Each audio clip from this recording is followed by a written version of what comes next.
My wife packed 2 suitcases for a 3 a.m. escape. I handed over the car keys, cut off the money, and built a peaceful home with someone who values me. 3 o'clock in the morning isn't when you expect to wake up to the sound of drawers slamming shut. But there I was, pulled from sleep by what sounded like someone ransacking my own bedroom. I rolled over and saw her there, my wife of 8 years, stuffing clothes into 2 large suitcases with the kind of urgency you'd expect from someone fleeing a crime scene. She hadn't noticed I was awake yet. Her movements were sharp, almost violent, as she grabbed items from our shared dresser and tossed them carelessly into the bags. The bathroom light was on, casting harsh shadows across the room, and I could see she'd already cleared out her side of the medicine cabinet. "Going somewhere?" I asked, my voice cutting through the silence like a blade.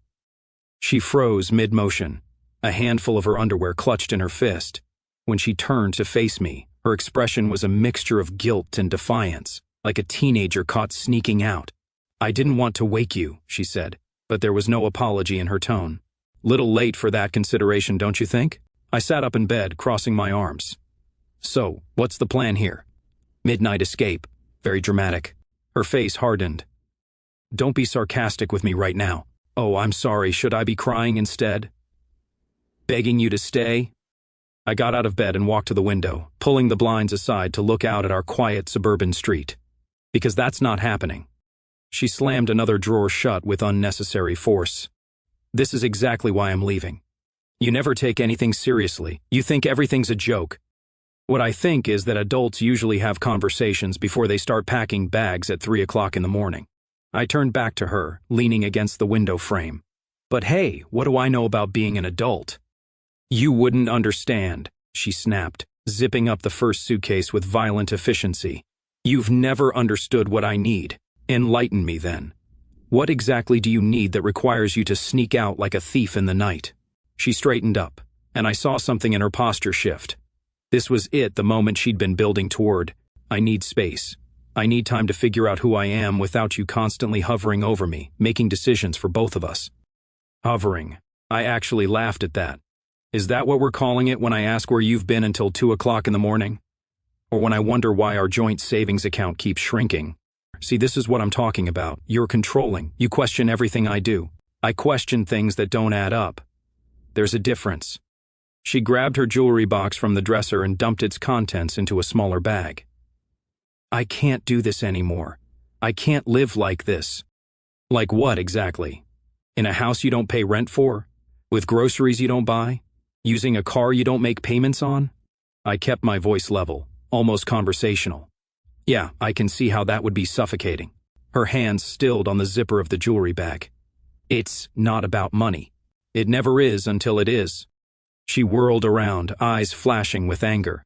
"You know what? I don't have to explain myself to you. This is my life, and I'll leave when I want to." The words hung in the air between us, final and absolute. She'd thrown down the gauntlet, expecting me to fight, to argue, to beg. Instead, I walked to the nightstand, opened the drawer, and pulled out the spare key to her car. Then I went to the hook by the bedroom door and took her main set. "You're absolutely right," I said, walking back to her with both sets of keys. "It is your life." I held them out to her. She stared at the keys like they were a snake that might bite her. "Take them," I said simply. "What? The keys?" "You said it's your life and you'll leave when you want to. So leave. But you'll need these." She looked from the keys to my face, clearly expecting a trick, some last-minute emotional manipulation. When she realized I was completely serious, confusion replaced the anger in her expression. "You're just giving them to me. What did you expect? That I'd wrestle them away from you? Chain you to the radiator?" I shook the keys slightly. "You want to go? Go. But let's be clear about something. When you walk out that door with those keys, you're making a choice, and choices have consequences." She snatched the keys from my hand, but the victory she'd expected wasn't there. Instead, she looked almost deflated. "Fine," she said, but her voice lacked the conviction it had moments before. "Fine," I agreed, sitting back down on the edge of the bed. "Drive safe." That seemed to snap her back to her original fury. "That's it? That's all you have to say?" "What else would you like me to say? Have a nice life? Don't be a stranger?" I shrugged. "You've made your position pretty clear." She stood there for a long moment, suitcases at her feet, keys clutched in her hand, looking like she was waiting for me to crack, to show some emotion. anything that would give her the dramatic exit she'd been planning.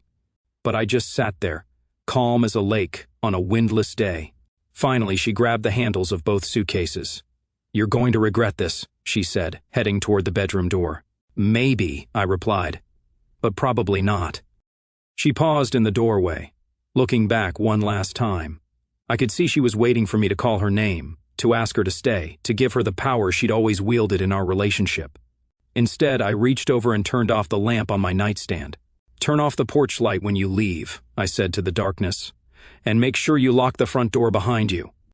I heard her sharp intake of breath, then the sound of suitcase wheels rolling across the hardwood floor, growing fainter as she moved through the house. A few minutes later, I heard her car start in the driveway, then the crunch of gravel as she pulled out onto the street. The house fell silent again, but this time the silence felt different. It felt like possibility. I didn't go back to sleep, there was no point. Instead, I made coffee and sat at the kitchen table, watching the sun come up through the window she'd always complained was positioned wrong. Funny how quiet the house felt without her constant commentary about everything that was supposedly broken or inadequate. By 7 o'clock in the morning, I was already making calls. First, to the bank. "I need to remove someone from my joint checking and savings accounts," I told the representative. "My spouse has decided to pursue other living arrangements." The process was surprisingly simple, since I was the primary account holder and she'd contributed exactly nothing to either account in the past 2 years. It took less than 20 minutes. Her debit card would be declined by noon. Next call was to my insurance agent. Health, auto, life, everything. Amazing how much money you save when you're only covering one person instead of two. The third call was the most important one. My buddy from college worked in property management downtown. "Hey, it's me. You still have that nice one-bedroom available in the Riverside complex? The one with the view?" "Yeah. Why? You looking to invest in rental property?" "Something like that." "How soon could someone move in?" Within an hour, I had the details. Furnished, utilities included, 6-month lease perfect for someone who needed a place while they figured out their next move. I put down the deposit and first month's rent. Then I did something that felt better than any therapy session ever could. I changed the locks. The hardware store opened at 8, and by 10 o'clock I was installing new deadbolts on every exterior door. The old key she had would now be as useful as bottle caps. Around noon, my phone buzzed with a text from her. "My card isn't working. What did you do?" I stared at the message for a full minute before typing back. "Nothing.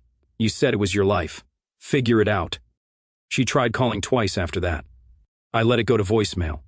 Both messages were variations of the same theme, demanding to know why I was being petty and vindictive. The third call, I answered. "What?" I said, skipping pleasantries. "You can't just cut off my access to money. That's illegal. Actually, it's not. That was my money in my account. You contributed $0 to it. You want money? Get a job. This is our joint account." Was. Past tense. And before you start screaming about your rights, you might want to remember that you abandoned the marriage. Legal term for it is desertion. Look it up. The silence on the other end told me she was processing information she didn't like. "You're being ridiculous," she finally said. "I'm being practical. You made your choice. I'm making mine. We need to talk about this like adults." Adults don't pack bags and sneak out at 3 o'clock in the morning. Adults don't declare their independence and then expect their ex to subsidize their new lifestyle. I never said this was permanent.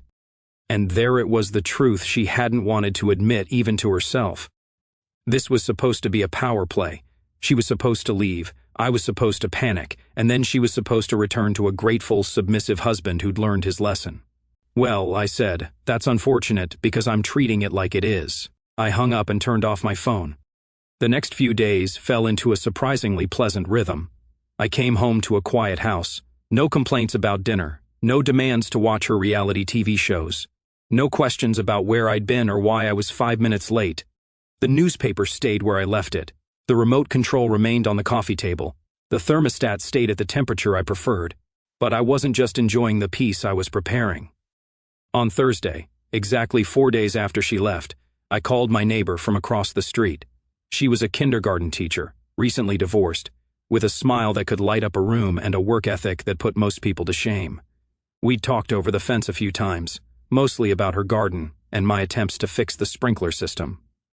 "Hey, this might sound strange," I said when she answered, "but my wife and I are separated, and I have a situation. My house is too big for just me, and you mentioned your lease is up next month. Would you be interested in renting a room? It would help us both out financially." There was a pause. "Are you sure that's a good idea?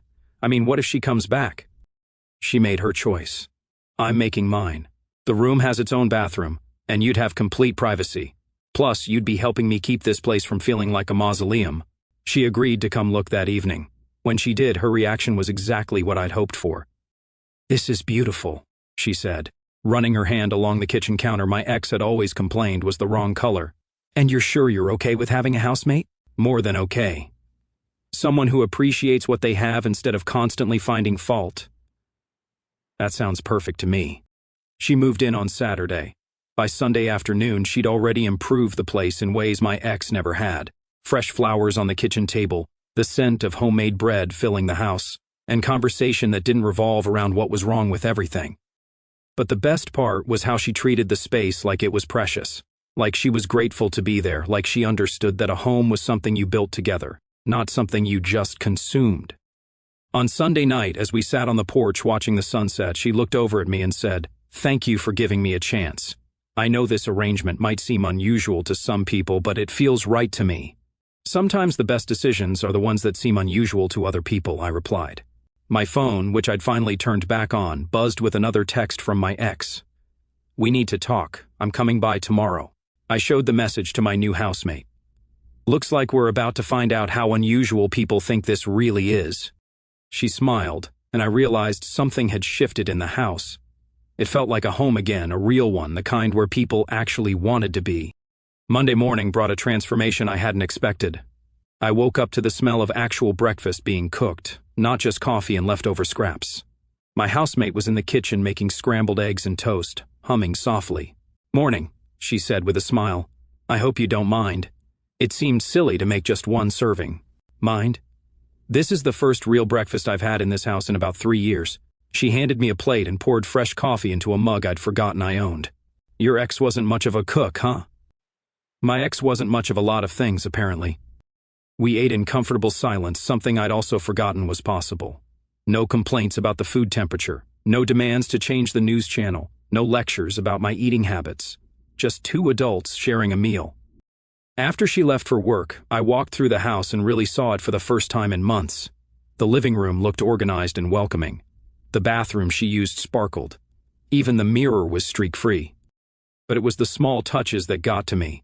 A book opened to a bookmark instead of thrown face down. Shoes lined up neatly by the door. The dishwasher actually run and emptied. Around noon, my phone started buzzing my ex, right on schedule. "Where are you?" she demanded when I answered. "At work, where adults generally are on Monday afternoons." "I went by the house. There's a different car in the driveway. Congratulations on your observational skills." "Whose car is it?" "Mine to worry about." "Not yours anymore, remember?" "I'm coming over tonight. We need to talk." "No, we don't. And no, you're not. That's my house too." Was. Past tense. You left dramatically at 3 o'clock in the morning with your declaration about it being your life. I never said I wasn't coming back. You never said you were either. But it doesn't matter what you thought. What matters is what you did. And what you did was abandon your marriage and your home. You can't keep me out of my own house. It's not your house anymore. Check the locks if you don't believe me. You changed the locks. Yes, among other things. That's illegal. No, it's not. It's my house, my mortgage, paid with my income. You're not on the deed, not on the mortgage, and you don't contribute to the payments. Legally speaking, you were a guest, and guests can be asked to leave. You can't do this to me. I'm not doing anything to you. I'm doing something for me. There's a difference. I hung up and turned my phone off again. That evening, my housemate was in the garden, working on the neglected flower beds when I got home. "I hope you don't mind," she said, brushing dirt off her knees. "Those roses look like they needed attention." They did. I kept meaning to get to them. We had dinner together like civilized people, talking about our days without drama. Around 8 o'clock, headlights swept across the window. My ex had arrived. The doorbell rang, followed by aggressive knocking and keys rattling uselessly in the lock. "Open this door," she shouted. I walked to the door but didn't open it. "What do you want?" I want to come in and talk. We can talk through the door. Let me in right now. That's not going to happen. Fine, I'll call the police. Go ahead. Tell them your ex-husband won't let you into his house that you don't live in, don't pay for, and have no legal claim to. I'm sure they'll be very sympathetic. 5 minutes later, she was back. The police said it's a civil matter and they can't force you to let me in. Imagine that. I want my things. My furniture, my wedding dress, my grandmother's china. I had to laugh. Your grandmother's china, the set we got from Target for our first apartment? You know what I mean. I know you're making things up. The furniture was bought with my money. The wedding dress is in a box in the garage, and the china is from Target. None of it belongs exclusively to you. If there are specific items you can prove you brought into the marriage, we can arrange a time for you to collect them. But you don't get to waltz back in and pick through everything like you're shopping. She stayed on the porch another 20 minutes, alternating between pleading and threatening, but I never opened the door. Finally, her car started and pulled away. My housemate looked at me with something like admiration. That was impressive. That was necessary. She needs to understand actions have consequences. The text started the next morning softer, more calculated. I miss our morning conversations. Remember when we used to watch Netflix together on Sunday afternoons? By noon, she'd sent 5 more, each one crafted to trigger nostalgia. I read them all and deleted every one without responding. Wednesday brought phone calls. The first came while I was at work. I've been thinking about us, she said, voice artificially sweet. About all the good times we had. Did we? I'm having trouble remembering any recent good times. I made a mistake leaving like that. I was emotional. You were thinking clearly enough to empty your dresser and pack 2 suitcases. That takes planning. Can't we just talk face to face? We tried that for 8 years. You talked. I listened. Now I'm done with both. Thursday she showed up at my office. Security escorted her out after an hour. Friday brought angry texts with threats. I forwarded them to my attorney. He informed her lawyer that abandonment is grounds for forfeiture of marital property claims. That evening, my housemate and I were assembling a bookshelf for her room when she asked, "Is this going to cause problems for you, me being here while she's trying to come back? Let me ask you something. Are you happy here?" Very. Do you feel safe? Completely. Do you feel like you can be yourself here more than anywhere else? Then there's your answer. You belong here. Her regrets don't get to dictate my future. Saturday was blissfully quiet. We worked in the garden, organized the garage, normal weekend activities that felt revolutionary after years of walking on eggshells. Sunday afternoon on the porch, she said, "I was terrified of this arrangement at first, moving in with someone going through a separation. What changed your mind?" You did. You don't create drama. You solve problems. You make decisions. It's refreshing. That's called being an adult. It shouldn't be refreshing, it should be normal. That night, my ex sent one final text. "I'm not giving up on us." I typed back a single word. Good. Then I blocked her number. Exactly 1 week after her dramatic midnight exit, 7 days to the hour, I heard a key rattling in the front door lock. I was making breakfast while my housemate got ready upstairs. The rattling became frantic knocking, then shouting. "Your week is up," she announced through the door. "I'm ready to come home now." Home. The audacity was almost impressive. I walked to the door holding my coffee. "What do you want?" "I want to come in. This is my house." "No, it's not. That was just temporary. I needed space. And you got it. Permanent space." "You're welcome. Because we need to talk about our future." I nearly choked on my coffee. "Our future?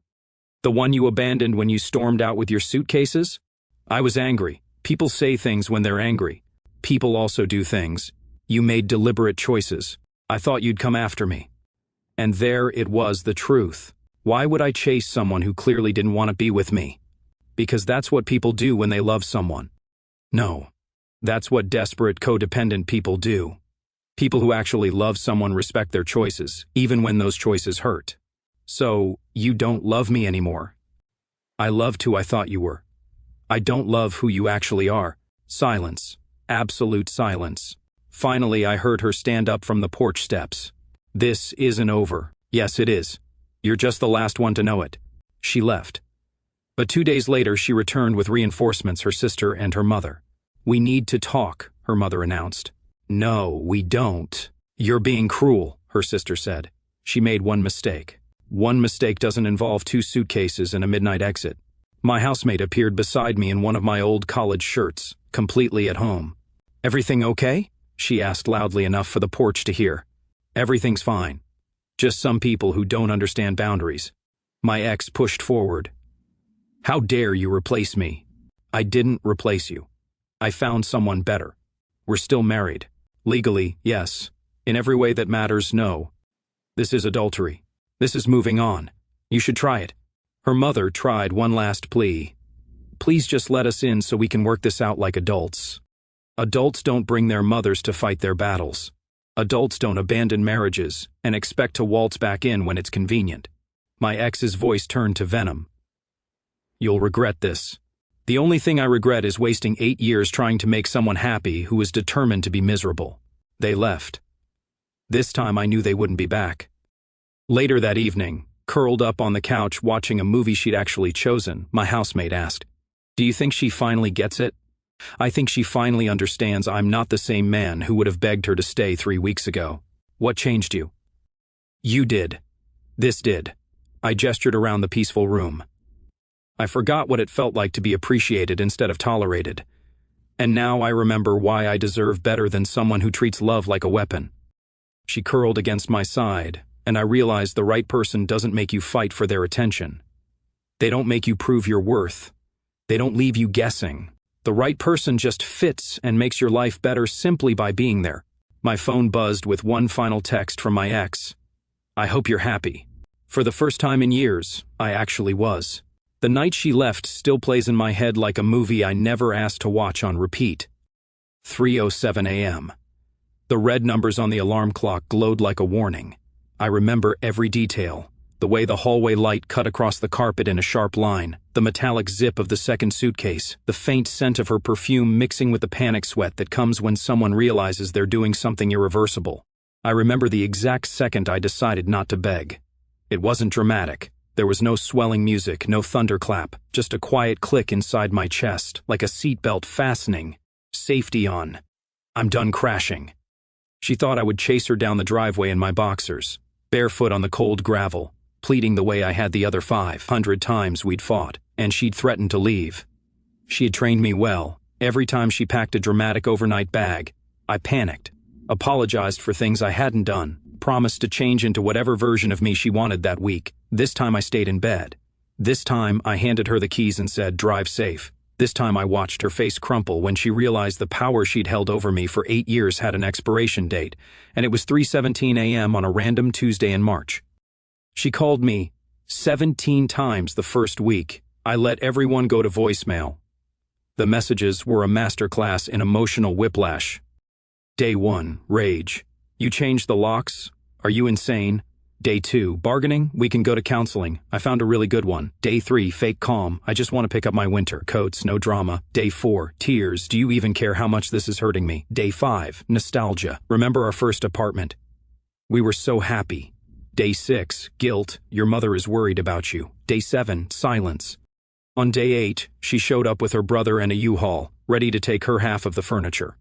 I met them at the door with a printed spreadsheet, every major purchase since 2017 with receipts, my name on every credit card statement, my paycheck in every bank deposit.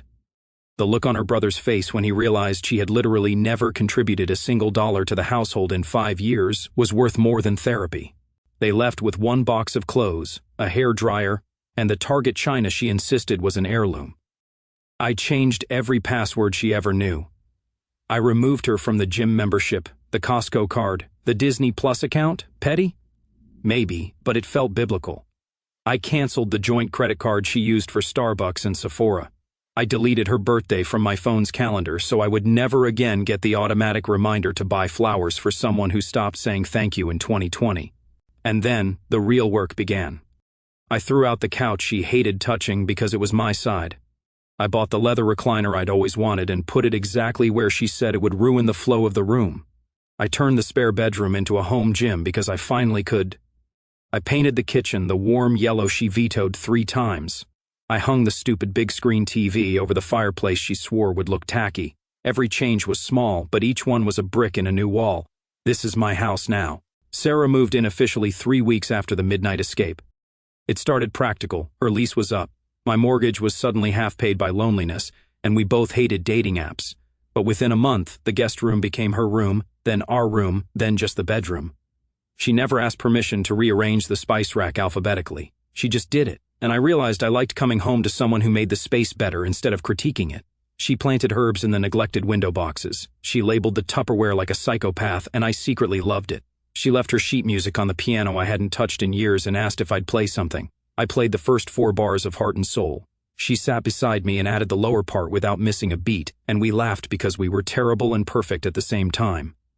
We never had the talk. One night in June, I came home from work and she was on the porch swing, the one I installed the week my ex left, reading a book, barefoot, hair twisted up with a pencil, wearing my old college hoodie.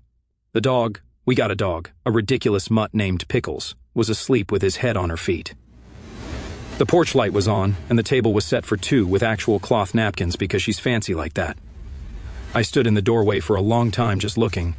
She glanced up and smiled like it was the most natural thing in the world that I was home, and she was waiting. That was the moment I understood the difference between being wanted and being kept. My ex got married again last month. Some guy she met on Hinge who checks all the boxes. I saw the photos on a mutual friend's Facebook before I unfollowed everyone who still orbits her drama. She looks thin, determinedly happy. The kind of happy you post when you're trying to convince someone, maybe yourself. I felt nothing. Not bitterness, not victory. Just the mild curiosity you feel when you drive past the house you used to live in and realize you don't recognize the new owner's furniture in the window. Sarah and I drove to the coast last weekend. We left Friday after work, Pickles in the back seat with his head out the window, her hand on my thigh the entire drive. We stayed in a tiny Airbnb with a clawfoot tub and a porch that faced the ocean. On Saturday night we cooked pasta and drank cheap wine and made love with the windows open so we could hear the waves. There was no performance, no negotiation, no checking to see if it was an okay night. Just 2 people who choose each other every single day without keeping score.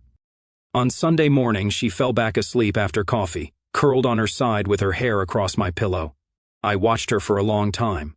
The way her mouth opens slightly when she dreams, the way she reaches for me even when she's unconscious. And I felt it in my bones. This is what peace feels like. Not the absence of fighting. The presence of safety. I still have the 2 suitcases. They're in the attic, empty now. Sometimes I think about donating them, but I haven't. They're the only physical proof of the night everything changed. A monument to the moment I stopped begging to be chosen and started choosing myself. People ask if I ever think about forgiving her. I did forgive her months ago, not for her sake, for mine. Holding on to anger would mean letting her live in my house rent-free forever, and I already have the perfect tenant. The porch light is always on now, not because I'm waiting for someone to come back, because someone is already home.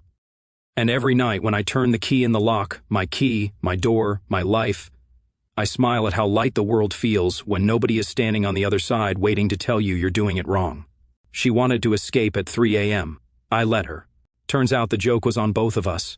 She thought she was running toward freedom. I thought I was being left behind.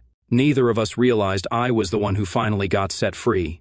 And I have never once, not for a single second, wanted to lock that door again.